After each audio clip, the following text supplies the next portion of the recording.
এই বছরটা as a company হিসেবে আমরা কিভাবে আসলে সামনের দিকে আগাবো বা কি করা যেতে পারে। রিক্যাপ করি 2025 সাল, 2024-25 বা আমরা 2023 সাল থেকে 24-25-26 আগ পর্যন্ত আমরা কেটিআই শুরু করছি মনে হয় 2024 সালে সামথিং মাঝামাঝি অবস্থায়। আগে কিরকম ভাবে কাজ হইতো, এখন কিভাবে কাজ হচ্ছে। আমি শুধুমাত্র একটা কথাই বলবো, কেন মানুষ হচ্ছে যে নিউ ইয়ার রেজলিউশন করে, একটাই কারণ, তোমার বেটারমেন্ট। আমাদের এজেন্সিতে যদি বলি যে আমাদের এজেন্সিতে 2024 সালে আমরা কি কাজ করে আসছি এবং 2025 সালে আমরা কি কাজ করে আসছি এবং 26 সালে কি করব, তাহলে বুঝতে পারবো অ্যাকচুয়ালি আমাদের মধ্যে কোনো ডিফারেন্স আসতে থাকে। আমার একটাই কথা যে 2025 আমরা যেভাবে এজেন্সি চালাই আসছি, যেভাবে করে আসছি, তার চেয়ে বেটার আমাদের 25-26 সালে করতে হবে। সেখানে কি কি হইতে পারে, সেখানে আমাদের কাজের কোয়ালিটি। 25 সালে একটা কাস্টমারকে এই কোয়ালিটির কাজ দিছি, বাট তাকে আমরা যে সার্ভিসটা দিছি বা যে কাজটা দিছি, এটা যাতে এই বছর আসে আমার মধ্যে, তার মধ্যে একটু হলেও চেঞ্জ আসে না, এটা মনে হচ্ছে একটু ইমপ্রুভ। ইভেন ক্লায়েন্ট ম্যানেজমেন্ট, যে আমি একটা ক্লায়েন্টকে আগে কিভাবে ম্যানেজ করে আসছি, এখন কিভাবে ম্যানেজ করা দরকার। কেউ মনে করো কল পছন্দ করে না, সে ধরো কল পছন্দ করে, অনেক মানুষ আছে কল পছন্দ করে না, তুমি তাকে খালি কল দিচ্ছ,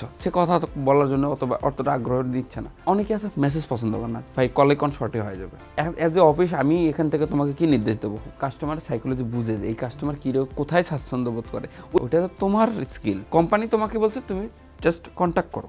অনেক কাস্টমার আছে তোমার রাতে কন্ট্যাক্ট করলে ঠিক আছে, দিনে হয়তো বসে ব্যস্ত থাকে। আমাকে কি করতে হবে, কাস্টমার সাথে কাজ করতে হলে রাতেই কন্ট্যাক্ট করতে হবে, যে এই কাস্টমার যে কাজটা দিছে আমাকে, সেই কাজটা আমাকে ফুলফিলভাবে সময় দিয়ে কাজ শেষ করে দিতে কী রকমের রিকোয়ারমেন্ট লাগবে, কি কি জিনিস দরকার আমার, সেটা আমার ঠিক আছে কিভাবে কন্ট্যাক্ট করলে ভালো হয়, ওই কাস্টমার কি চাই, কোন কাস্টমার কি চাই, সেটা তুমি তোমার নিজের জায়গার থেকে নাও। আমাদের একটা জিনিস চাওয়া থাকবে যে 2026 সালে আমরা প্রিভিয়াস 25 সালে যা করছি সেখান থেকে আমি একটু হলেও বেটার হবো, একটু হলেও বেটার, সবার জায়গা থেকে একটু হলেও বেটার হবো, একটু হলেও ভ্যালু অ্যাড করবো। যদি আমরা এই ভ্যালুটা অ্যাড করতে পারি, কোম্পানিতে 26 জন মানুষ যদি একটু করে ভ্যালু অ্যাড করে, তো ওই একটু ভ্যালুর নাম 26 গুণ করলে কিন্তু এত বড় ভ্যালু হয়ে যায়। আমরা এখন আছি 26 জন। আমার টার্গেট বা আমার ইচ্ছা যে আগামী 27 সাল আসার আগে বা 27 সালের মধ্যে, 27 সাল পার হওয়ার না, জাস্ট আগামী বছর, এই এক বছরের মধ্যে মিনিমাম আমার এখানে টিম মেম্বার থাকবে 100 জন।